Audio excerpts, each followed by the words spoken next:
यदि हम यह कहें कि वर्ल्ड रामायण कॉन्फ्रेंस की आवश्यकता क्या है, तो भगवान राम विश्व में एक अद्भुत ईश्वर है।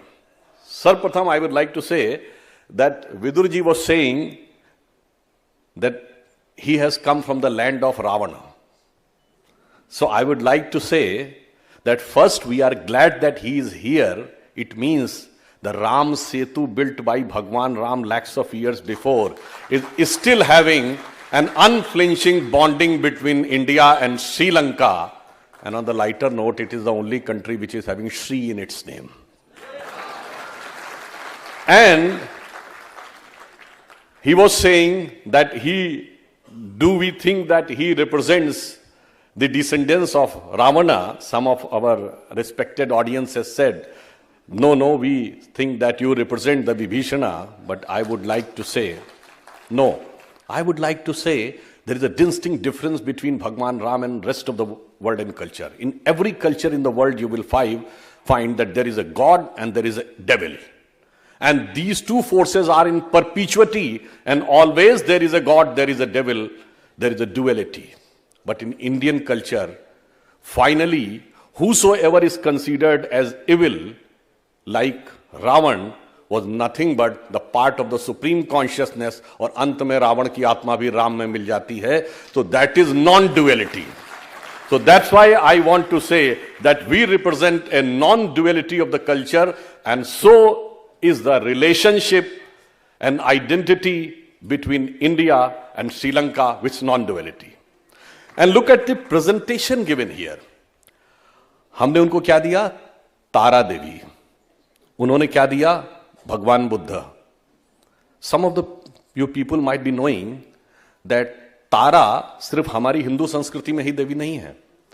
वो महायान बौद्ध धर्म में जितनी भी शक्तियां हैं उसकी देवी तारा है. इसीलिए जिसको बौद्धिस्ट तंत्र कहते हैं, बुद्ध तंत्र की अधिष्ठात्री देवी तारा है. और देखिए, तारा हमने उनको दिया, उन्होंने बुद्ध हमको दिया.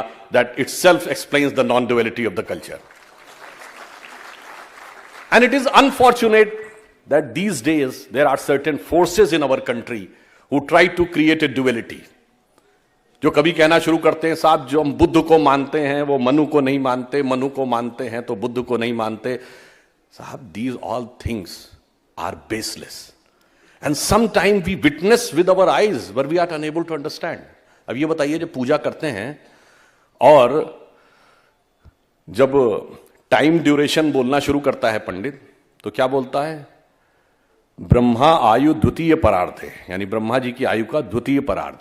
श्वेत वाराह कल्पे, श्वेत वाराह कल्प में, वैवस्वत मनवंतरे, वैवस्वत नामक मनु के कालखंड में.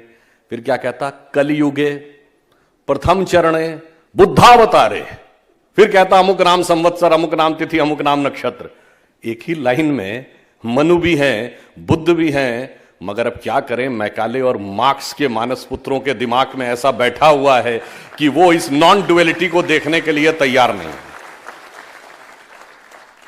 But I would like to say कि when we talk about the World Ramayan conference, तो भगवान राम विश्व के एकमात्र ऐसे ईश्वर हैं जिनका व्याप इतना व्यापक है. If I ask you, you name a single country in the world on whose national broadcaster every day Ramayan is relayed. It's not India, it is Indonesia, that is the biggest Muslim country of the world. If I ask you if there is one country in the world whose descendant considered themselves as descendant of Bhagwan Rama, it is South Korea, whose first lady considered that they are the descendant of Bhagwan Ram. वो भगवान राम के वंशज हैं. And you go and check, 60% of the South Koreas are non-believer in religion. And if there is one country in the world whose king holds the title King Rama the 10th, it is Thailand. It is also the non-Hindu country. तो साहब, मुस्लिम हो, बौद्ध हो या भगवान को न मानने वाला हो, राम सभी के साथ जुड़े हैं. And this is on the eastern side of the globe. But look at the west. आप में से बहुत से लोगों ने शायद ध्यान दिया हो, वेस्ट में सबसे पुराने सिविलाइजेशन के सेंटर्स क्या है? एक है इजिप्ट, एक है मेसोपोटामिया, एक है ग्रीस या रोम, और एक आज का जो northern and southern and Latin America, Inca, Maya and asterisk, जिसको मेसोपोटामियन सिविलाइजेशन कहते थे, यानी जिसमें आज का इराक आता है, सीरिया आता है।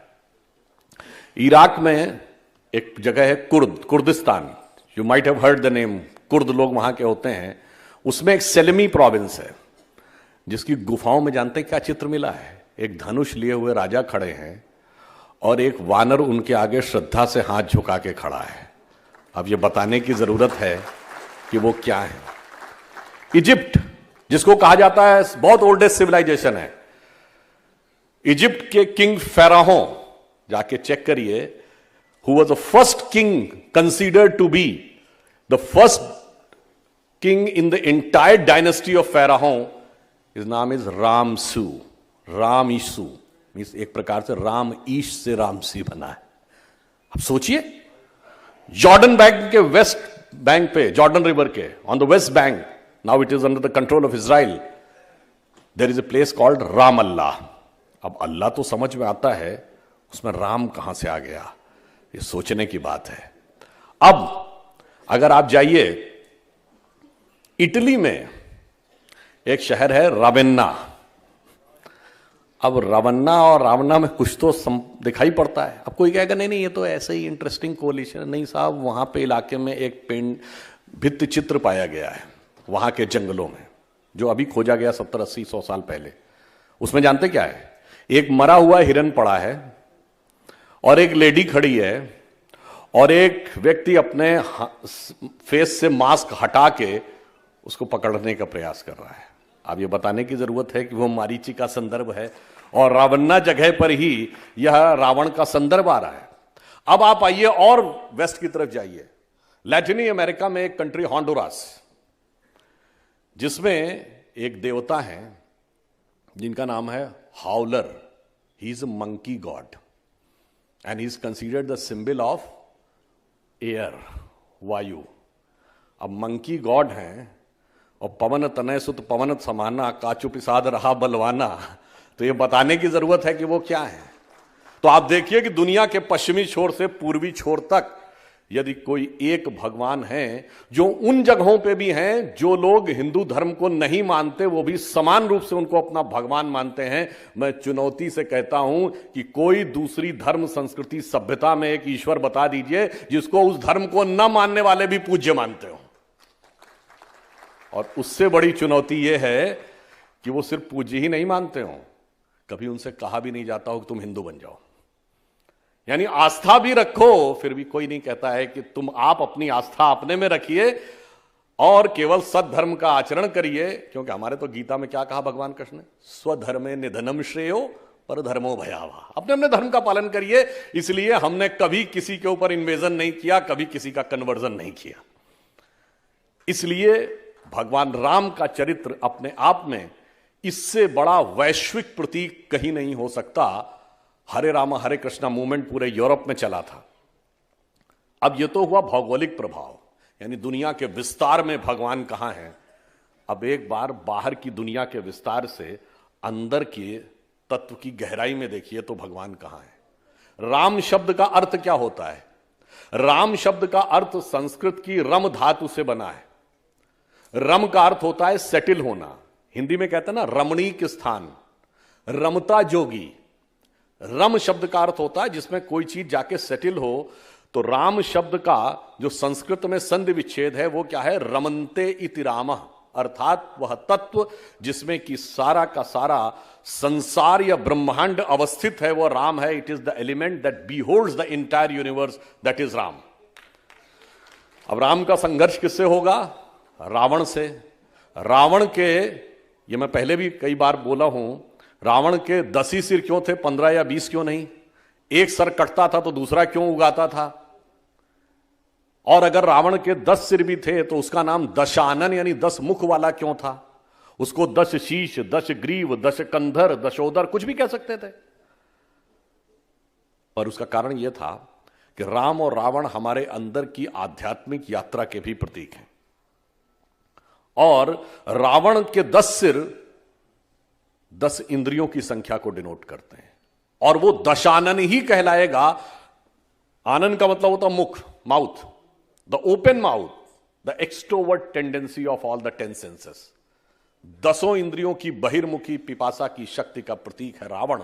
और एक सर काटते थे भगवान, तुरंत दूसरा उगाता था। इसका अर्थ होता है किसी इंद्रिय की एक इच्छा पूरी करिए, तुरंत वह it will be immediately replace by other, even God can not stop it.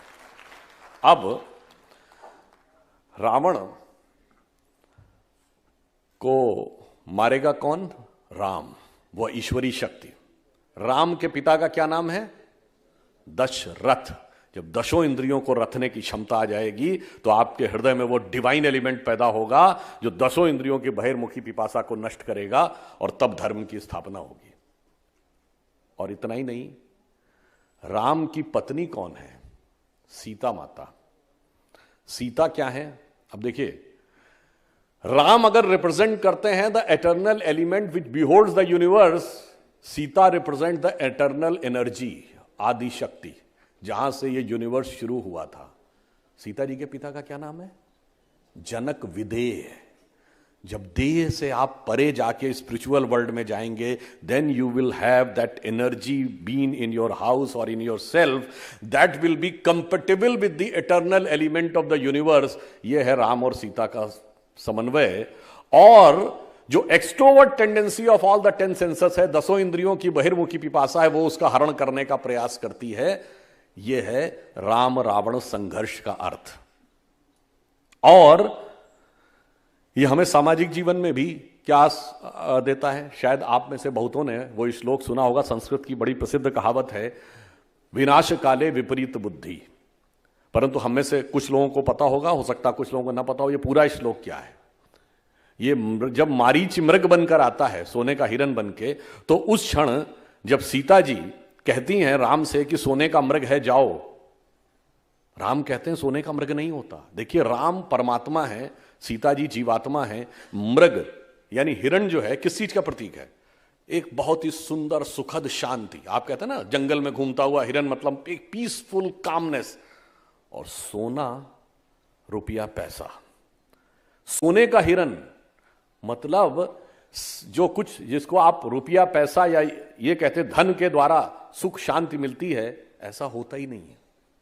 मगर उस सोने के मृग को देखकर कभी कभी जीवात्मा भ्रमित हो जाती है और वो कहती है परमात्मा शक्ति से अपने अंदर की, अरे मैंने देखा है। आपकी परमात्मा शक्ति समझाती है, नहीं ऐसा नहीं होता, कहता मैंने अपनी आंखों से देखा है। और राम चले जाते हैं मृग मारीची को, उस मृग को पकड़ने के लिए। मतलब आपके अंदर की जो सुप्रीम कॉन्शियसनेस की पावर थी, उसको आपने किसमें लगा दिया? वर्ल्डली अफेयर में। और जैसे ही वो दूर जाती है, वो 10 इंद्रियों की बहिर्मुखी पिपासा आके आपका हरण कर लेती है। इसलिए वहां पे पूरा श्लोक इसी संदर्भ में है। वो कहते हैं न निर्मिते न दृश्यते कदैव न श्रूयते स्वर्णमयी कुरंगी तथापि तृष्णा रघुनंदनस्य विनाश काले विपरीत बुद्धि। यानी न कभी बना, न देखा गया, न सुना गया कि सोने का हिरन होता है, फिर भी रघुनंदन को भी ऐसी तृष्णा ने घेर लिया। इसे कहते हैं कि विनाश काल में विपरीत बुद्धि होती है। इसका अर्थ क्या है? ये फिर देखिए, वो सीता जी ही उसका माध्यम क्यों बन रही है? क्यों? क्योंकि सांसारिक सुख में वास्तविक सुख नहीं होता है। इसीलिए ये जो मृग मरीच का शब्द है, ये मिराज वर्ड अंग्रेजी का यहीं से आया है। ये मरीची से ही अपभ्रंश होकर मिराज वर्ड बना है। क्योंकि जैसे मृग को रेगिस्तान में जाके हर थोड़ी दूरी के ऊपर नजर आता ना कि पानी है, मगर वहां पानी होता नहीं, जब वो जाता थोड़ा और आगे नजर आता है। ऐसा ही संसार में होता है। आप सुख की खोज में भटकते रहते हैं, परंतु अंततः आपको सुख नहीं मिलता है। राम की कथा हमारे अंदर और बाहर दोनों में, कि अंदर की यात्रा में भी अलग संदेश देती है, और देखिए सामाजिक यात्रा में क्या संदेश देती है। भगवान राम राजा राम के रूप में पैदा हुए। यदि रावण को मारकर ही धर्म की स्थापना होनी थी तो बहुत आसान काम था। अयोध्या के राजा के रूप में पैदा हुए थे, अयोध्या की सेना लेके जाते, रावण को मार देते। परंतु इससे धर्म की स्थापना होती क्या? धर्म की स्थापना नहीं होती, क्योंकि जनता में तो विश्वास आता नहीं, कोई कॉन्फिडेंस ही नहीं होता। अरे वो कहते भाई ये तो राजा थे, इनके पास तो इतनी शक्ति थी, इसलिए इन्होंने जाके मार दिया, हम तो सामान्य व्यक्ति, हमारे अंदर क्या है? तो क्या होता है, पहले राजा राम वनवासी राम बनते हैं, फिर वन वन में जाते हैं, निषाद राज, कोल, भील, शबरी, बानर, रीछ, भालू, सुग्रीव, अर्थात समाज के सबसे पिछड़े अंतिम सीढ़ी पर खड़े हुए व्यक्तियों को संगठित करते हैं और उस समय की विश्व की सबसे बड़ी शक्ति रावण को परास्त करते हैं। यह एक सामाजिक संकेत है कि समाज में धर्म की स्थापना तब तक नहीं हो सकती जब तक समाज की हर सबसे पिछली सीढ़ी पर खड़े हुए व्यक्ति का सम्मान और उत्थान ना हो जाए। और यह भी एक संयोग देखिए, जब आज मर्यादा पुरुषोत्तम भगवान राम का भव्य मंदिर बनने जा रहा है, तो उससे कुछ पिछले पहले रामनाथ कोविंद जी राष्ट्रपति थे और आज उसी आदिवासी वनवासी समूह की आदरणीय द्रौपदी मुर्मू जी भारत की महामहिम राष्ट्रपति हैं। इसका अर्थ यह हुआ, यदि राम ने यह लीला दिखाई थी तो राम के मंदिर के समय भी वो कहीं ना कहीं दिखना चाहिए। इसीलिए यद्यपि ये कोई राजनीतिक मंच नहीं, पर फिर भी एक लाइन में कहना चाहता हूं, बहुत बार पूछा जाता था राम लला हम आएंगे, मंदिर वहीं बनाएंगे और तारीख नहीं बताएंगे। मगर जो लोग ये समझते थे, अरे भगवान राम कोई मनुष्य नहीं थे जिनके पैदा होने का सबूत देना था, भगवान राम का मंदिर का निर्माण कोई तारीख नहीं थी, ये कालचक्र की गति का प्रतीक था। तो आपने देखा जब भारत उठा तो उसी के साथ भगवान राम का मंदिर भी उठा, क्योंकि भगवान क्या है, रामचरितमानस में तुलसीदास ने क्या कहा है, जब हनुमान जी रावण के दरबार में जाते हैं और वो पूछते हैं कि राम कौन है, तो वो क्या बोलते हैं, कहते हैं तात राम नहीं नर भूपाला, भुवनेश्वर कालहु कर काला। ये कोई नर नहीं है, मनुष्य नहीं है, ये संपूर्ण जगत के स्वामी हैं, भूपाल हैं, भुवनेश्वर हैं और काल के भी काल हैं, यानी he is above time and space. ये समझने के लिए चाहिए। इसलिए हमारे जो भगवान राम हैं, he is neither the messenger of the God not the son of the God. ये साक्षात ब्रह्म हैं, जिनको उसी समय जब वो पूछता है रावण की भाई तुम किसके रिप्रेजेंटेटिव है, तो हनुमान जी क्या कहते हैं, ब्रह्म अनामय अज भगवंता, व्यापक अजित अनादि अनंता। और जब भगवान राम पैदा होते हैं और माता कौशल्या की गोद में हैं, तो उसके लिए क्या लिखा है तुलसीदास जी ने, उन्होंने कहा वो कौन है जो पुत्र के रूप में माता कौशल्या की गोद में है, वो कहते हैं व्यापक ब्रह्म निरंजन अविगत विगत विनोद, यानी व्यापक ब्रह्म है, संपूर्ण जगह व्याप्त हैं, जिनकी गति का बखान नहीं किया जा सकता, गति से परे हैं। व्यापक ब्रह्म निरंजन अविगत विगत विनोद, सो अज प्रेम सकल बस कौशल्या की गोद। वो प्रेम के कारण आज आपके, इसका अर्थ क्या हुआ कि विश्व की बड़ी से बड़ी शक्ति जो परमात्मा शक्ति है, आप प्रेम के द्वारा उसको अपने हृदय में उत्पन्न कर सकते हैं, वो आपके गोद में आ सकती है। परंतु मैं यह भी कहना चाहूंगा कि भगवान राम, बहुत से लोग क्या होता है, समस्या क्या हो गई कि हमारे धर्म ग्रंथों को कोई नहीं पढ़ता, चाहे हिंदू हो, सिख हो, जैन हो, बौद्ध हो, जो भी हमारे एक्सटेंडेड हिंदू फैमिली के भारतीय संस्कृति के अंग है, इसमें से कोई पढ़ता ही नहीं है। अगर पढ़ें तो एकदम फंडा क्लियर हो जाए। अब बताइए, भगवान राम यह भी सोशल संदेश देते हैं कि मैं किस चीज से प्राप्त होता हूं और किससे नहीं प्राप्त होता हूं। वो कहते हैं मैं 10 चीजों से प्राप्त नहीं होता हूं। वो कहते हैं जात पात गुण धर्म बड़ाई, धन बल परिजन गुण चतुराई, इन 10 चीजों से नहीं प्राप्त होता। किससे प्राप्त होता हूं? भक्ति से। उन्होंने कहा भगतहीन नर लागे ऐसे, जल विधि बारिध लागे जैसे। जैसे बगैर पानी के बादल बेकार है, वैसे ये सारे गुण हो, ऊंची जात का हो, ऊंची पंक्ति में बैठा हो, बहुत पैसे वाला हो, देखने में सुंदर हो, बुद्धिमान हो, गुणी हो, चतुर हो, सब व्यर्थ है जब तक उसके अंदर भक्ति नहीं है। परंतु यह किसी को ध्यान नहीं आता। और मैं यह भी कहना चाहूंगा कि इसी के साथ वो यह भी एक संदेश देते हैं। देखिए, भगवान राम की जो पूरी की पूरी कथा है, वो अपने आप में एक इतिहास है। जो लोग कहते हैं ना इतिहास था या नहीं, अब इसमें भी ऑन द लाइटर नोट मैं कह दूं, एक जमाना था जब भारत की सरकार ने तो कहा कि राम काल्पनिक हैं, और श्रीलंका की सरकार ने एफिडेविट में कहा कि राम वास्तविक हैं। अब आप देखिए इसको कालचक्र की गति का क्या विपरीत प्रभाव कहेंगे। परंतु जिन लोगों को इसमें कोई संदेह है, देखिए मैं एक लाइन और बता दूं, जब मैंने आपसे यह व्याख्या की कि यदि ब्रह्म के प्रतीक हैं राम और आदि शक्ति की प्रतीक हैं सीता, तो कहीं लिखा है क्या? आजकल तो कहते हैं ना कहीं लिखा है कि नहीं, तो वो लिखा है। जब सीता जी का विवाह हो रहा है तो कहा जाता है, उनकी मां पूछती हैं कि भाई ये इनका विवाह कैसे हो रहा है, तो नारद जी बता रहे हैं ये विवाह पहली बार थोड़ी हो रहा है, ये तो आदि शक्ति हैं जो सदैव, जैसे शंकर पार्वती हैं, प्रकृति और पुरुष हैं, सदैव उनके साथ रहते हैं। उसमें दोहा लिखा है, अजह अनादि शक्ति अविनाशी।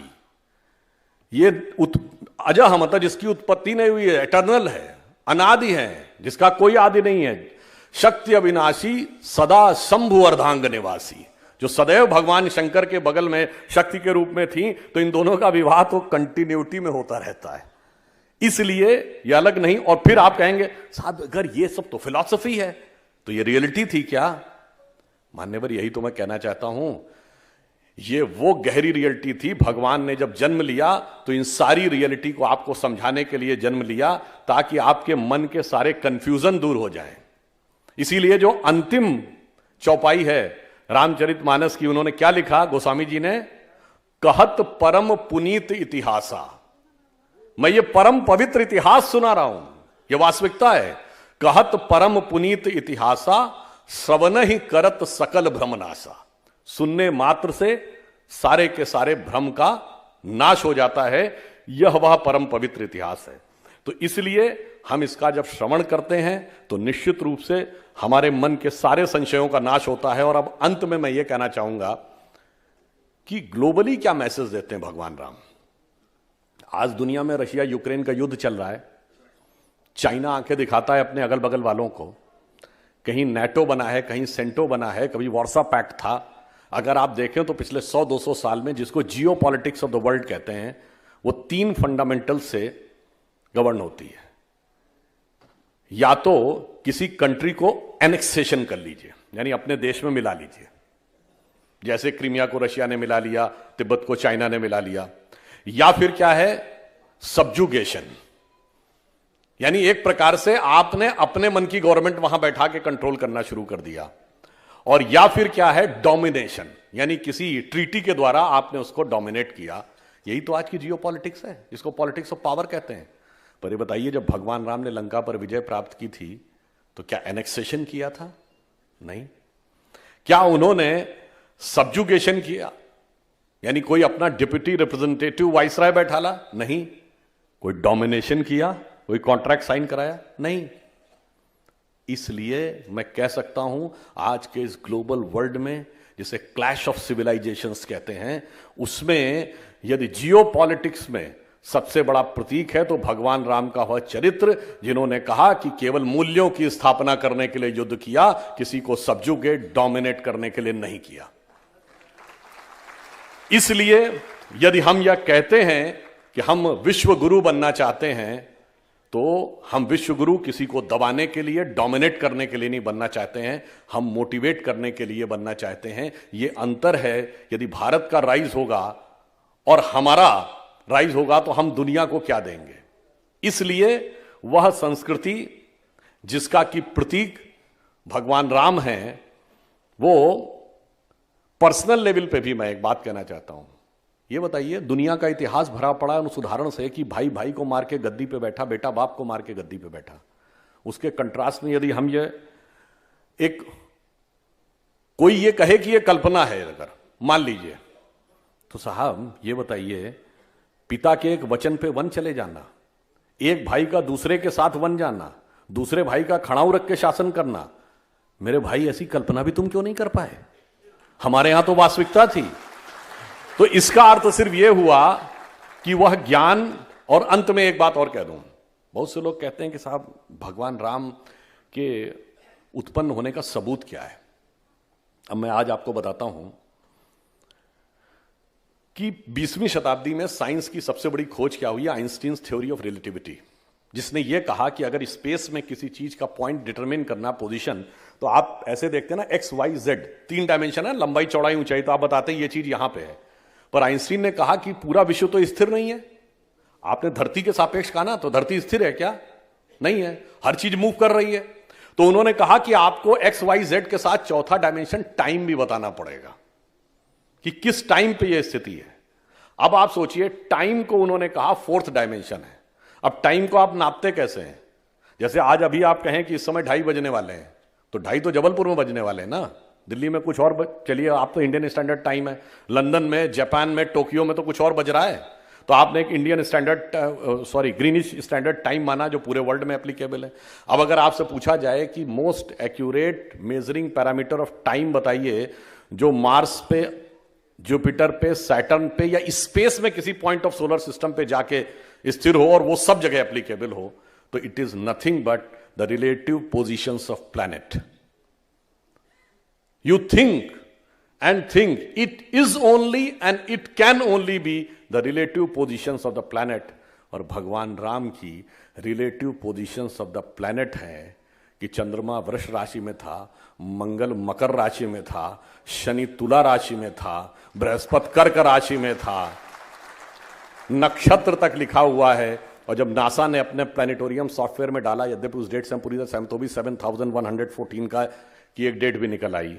तो मैं सिर्फ यह कहना चाहूंगा कि रामायण में आप वैश्विक दृश्य देखना चाहें, जियोपॉलिटिक्स देखना चाहें, समाज देखना चाहें, साइंस देखना चाहें या अंतर्मन का अध्यात्म देखना चाहें, सब तरफ से आपको क्या देखने को मिलेगा, जिसे कहा गया है राम कथा सुंदर करतारी। जैसे पक्षी बैठे हो, ताली बजाइए तो पक्षी उड़ जाते हैं ना, तो संशय के सारे पक्षी उड़ जाते हैं। राम कथा सुंदर करतारी, संशय विहग उड़ावन हारी। तो मैं सिर्फ यह कह के बात समाप्त करता हूं कि वह ज्ञान जो वेदों का अनादि ज्ञान है, जिसे एक सरस भाषा में तुलसीदास जी ने मानस के रूप में भर दिया, जिनके लिए कहा गया तुम काढ़ के वेदन के रस को रसधार धरा उर में भर दीनो, यानी वेदों का रस निकाला और हृदय में रसधार के रूप में भर दिया। तो जो वो उसके प्रतीक थे, इसलिए मैं सिर्फ ये कह के बात समाप्त करना चाहूंगा। अटल बिहारी वाजपेयी जी की बड़ी फेमस कविता थी, हिंदू तन मन हिंदू जीवन, रग रग हिंदू मेरा परिचय। उसका जो एक छंद है, जो भगवान राम के वह चरित्र, उस सब को प्रतीकात्मक रूप में दिखाता है। वो कहते हैं, और देखिए कहां से दिखाता है, होंडुरास से लेके इंडोनेशिया तक। वो कहते हैं, मैं अखिल विश्व का गुरु महान, देता विद्या का अमरदान, मैंने दिखलाया मुक्ति मार्ग, मैंने सिखलाया ब्रह्म ज्ञान। मेरे वेदों का ज्ञान अमर, मेरे वेदों की ज्योति प्रखर, मानव के मन का अंधकार क्या कभी सामने सका ठहर। मेरे स्वर नभ में गहर गहर, सागर में के जल में चहर चहर, इस कोने से उस कोने तक कर सकते जगती सौरभ में, हिंदू तन मन हिंदू जीवन, रग रग हिंदू मेरा परिचय।